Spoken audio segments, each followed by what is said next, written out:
Ladies and gentlemen, welcome to the Garage Gym Athlete Podcast. Just me today, and I'm going to be going over a study about optimal energy availability and low energy availability. So really talking about how to fuel your performance. So how many calories you should be consuming, because it's very interesting. I know there's a massive problem in the world of overeating. That is a lot of people. That's most of the population. But there is also a much smaller portion of the population, a lot of people we work with and have worked with over the years, who are trying to optimize their performance, and they are often under eating, and it is hurting their performance, it's hurting their hormone profiles, and it's could ultimately end up suppressing their immune system depending on how long it goes on. And I'm not even talking about these levels of like where we're getting to disorders of anorexia or anything like that. I'm not even talking about those things. I'm just talking about in the performance world. So those who want more ideal performance oftentimes are not feeding themselves correctly. So I'm going to utilize this study to kind of illustrate a point, but then I'm going to help you by the end of the podcast kind of formulate your battle plan for how you want to fuel yourself based off of whatever kind of diet you want to have, whether that's a vegan diet, whether that's carnivore, whether there's just well balanced, whether it's more performance based with a lot of carbohydrates. It's kind of up to you. I'll talk through it all so you can kind of understand where my brain is at. But let's start with a study, because this study was done on only females, but I promise you by the end of the podcast you'll see how this applies to both men and women alike.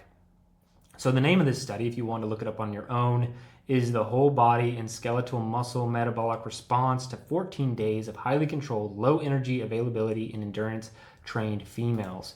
And what they were doing was they were looking at these endurance trained females, and they had low energy availability compared to optimal energy availability on metabolism and exercise performance. They want to see what it did there. And just for some definitions, low energy availability was defined as consuming approximately 22 calories per kilogram of fat-free mass per day, and optimal energy availability was 52 calories per kilogram of fat-free mass per day. We'll get into calculating that in a second. If you wanted like some of the details, that it was randomized blind crossover study with 14-day dietary interventions, meaning they did the low energy availability and optimal energy availability, and then it had a 3-day refueling period. Okay, so what were they looking at? Their overall measurements, they assessed substrate utilization, meaning what were they using, fat, carbohydrates during the exercise. They looked at insulin sensitivity, skeletal muscle, mitochondrial oxidative capacity, and exercise performance through time trials, time to exhaustion tests. So the big thing that they were looking to find out were, like, they wanted to understand how short-term energy deficits affect metabolic function and athletic performance, particularly in endurance-trained females, and to evaluate recovery. Now, here's the interesting thing. Like, just kind of average, like, you're kind of like what your takeaways are for this. What they did was they found out that short-term caloric restriction, as defined as I mentioned earlier, it led to increased fat utilization. I've done podcasts over podcasts talking about how your body utilizes different substrates for fuel based on what you're giving it and how you're fueling yourself. And they also had ultimately impaired performance. So it was an approximately 7.8% reduction in their 20-minute time trial performance, and it persisted even 3 days after refueling. So they did this 2 weeks, low energy availability, not optimal, and then they had, let's just call it nearly 10% reduction in their 20-minute time trial. That's massive. Sometimes when we come across studies, it can raise a red flag when we're at 2, 3, 4%. When we're at 7.8%, 8%, probably some people coming out to 10%, 12%, if you had to look at every individual athlete, that's major. That's a big reduction in performance, especially on something like the 20-minute time trial. And overall, they had very little unchanged muscle glycogen, but we don't need to get into all those details. Now let's talk about this. So a lot of times I've talked about my own personal journey in training and just being an entrepreneur and a father of 3. Sometimes my fueling can take the back burner. It's just through the schedule. Like if I'm busy in the morning, I want to get a lot of work done during the day. and then we have kids practices things at night. Sometimes I know I'm not fueling properly, and I do feel like this is easier for men to do for very long periods of time than it is for women to do. I think it's more detrimental to women, and that's part of the reason I was looking into this study, just for keeping up to date on the research and how this works, and me wanting to be more well-rounded in my knowledge of the difference between male and female anatomy and physiology when it comes to these things. But I know for me personally, like I said, it's very easy for me to undereat. And you can see some of that in performance, but what you don't know is going on behind the scenes. And as little as 2 weeks of doing that, we're talking about also you're starting to mess with your hormones when you undereat in the level of low energy availability they're talking about this study. And so a lot of times you need to eat more to start performing better, not only like in a workout, like a 20-minute time trial, but as a human being, you need to fuel properly to optimize, your hormone levels and your performance. So I'm going to use me as an example. I haven't tested my fat-free mass in a long time, but I'm just going to say I'm fat. I'm 15% body fat. Let's just throw it out there.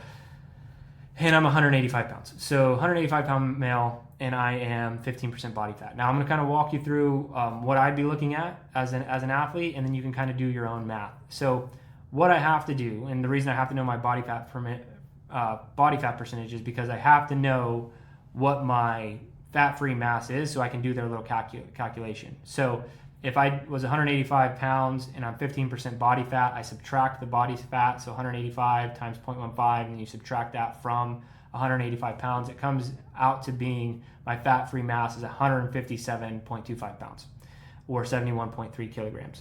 Now, once you get that number, you can start to play around with the optimal energy availability and low energy availability that was given in the study. And just so you know, again, going back to this was a female-based study, the research on optimal energy availability kind of comes in at around 45 calories per kilogram of fat-free mass per day, and goes up to 52 being like the true optimal. And this is across multiple different studies, not just this study. So if you're wondering, hey, how does this apply? If you're in that 45 to 52, you're in the optimal calorie range. So that's something you can also play with. So anyway, if I were to look at my optimal energy availability based off of having 71.3 kilograms of fat-free mass, I'd multiply 52 times 71.3, and that comes out to being 3,708 calories per day. That's my optimal energy availability according to this study. Me personally, I would like to go a little bit lower than that. I'd probably play somewhere between the 45 and 52, slightly lower than 52. Just given how my training is today, paying attention to my body weight, my performance, that's where I think I would be. But where I would want to be is the low energy availability, which is 22 calories per kilogram of fat-free mass.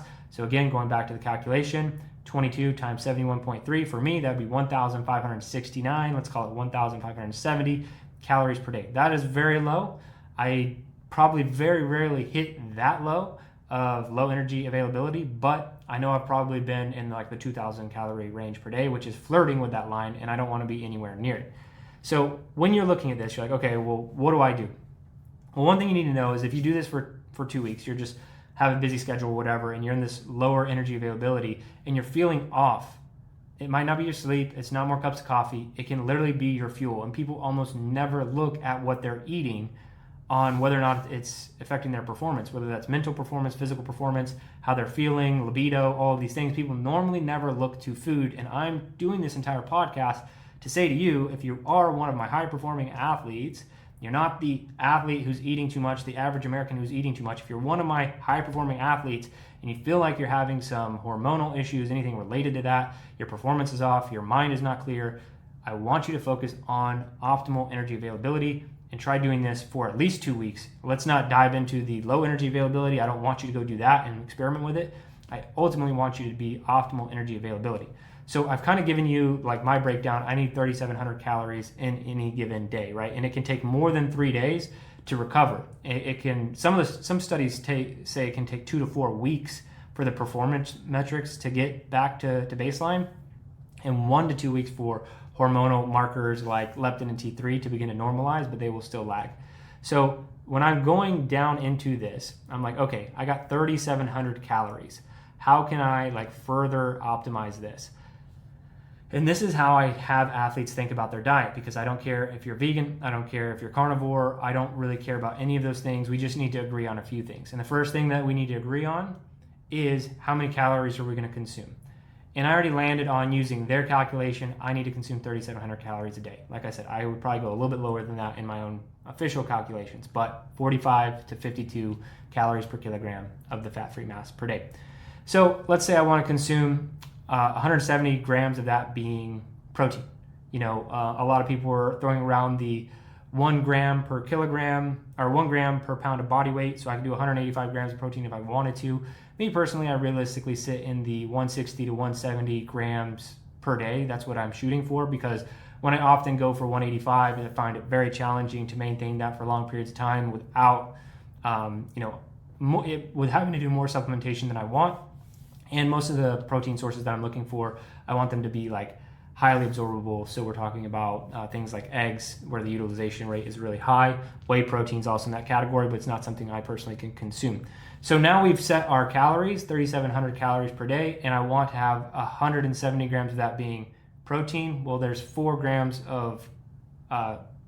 calories per gram of protein. So right off the bat, I know 680 calories are locked into protein. Now you get to play with the fat and carbs for your own personal preferences. I have found trying higher carb diets is very, very difficult. So like if I were to go to a typical performance profile, I'm close to 1 gram per pound of body weight. And let's say I wanted to do fat to be 0.8 grams per pound of body weight. That would put me at 148 grams of fat, which would be 1,332 calories. And then that puts me needing, not having to break down everything else, 422 grams of carbs.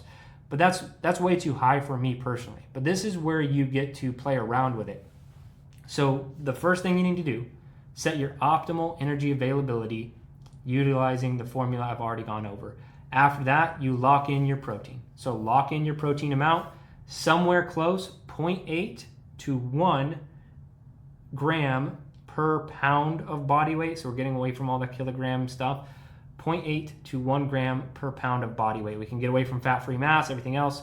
Let's be on the higher end of protein.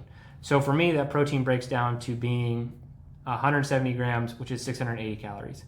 Now fat, what you need to know about fat is it has 9 grams per calorie, or 9 calories per gram of fat.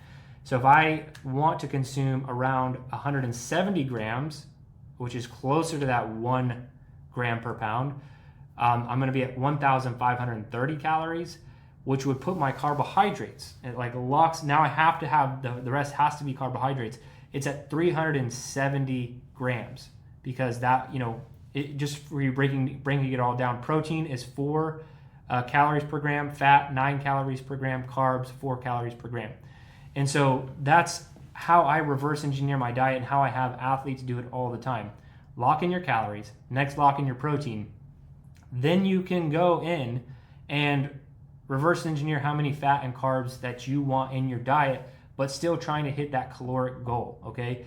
You don't have to necessarily use a macro tracker for any of this. When you do, you go in there and they ask you what you want to do, and it's never optimal. You might be playing around with too many carbohydrates. And what I've done, and that makes me personally feel worse. You might not be in the same camp. You might be fine with the consumption of 400, 500 grams of carbohydrates. I am not. I feel like trash. When I do that, I do not feel good optimally, mentally, anything. So when you lock in the calories and you lock in the protein, now you just play with fat and carbs. And this is where I think that you should really spend some time over a 30, 45 day window playing with it. Like, how much fat can I have from clean sources? If we're getting it from like avocado, almond butter, those kind of things. Like, yes, these have higher fat carbohydrates. A lot of nut butters also have carbohydrate and fat together. But you can start to find out where your performance marker is, and you can start on the higher carb side, fill the rest in with fat, and then you can slowly go down this line and find out what is optimal for you. And it could take a year, and nobody wants to hear that, right? But this is the podcast where we tell you things that you don't want to hear, because we're just trying to be real. I'm trying to be real with you. It's going to take a lot of balancing. And then what I also recommend that you do during this time frame is get blood work done and also monitor your performance.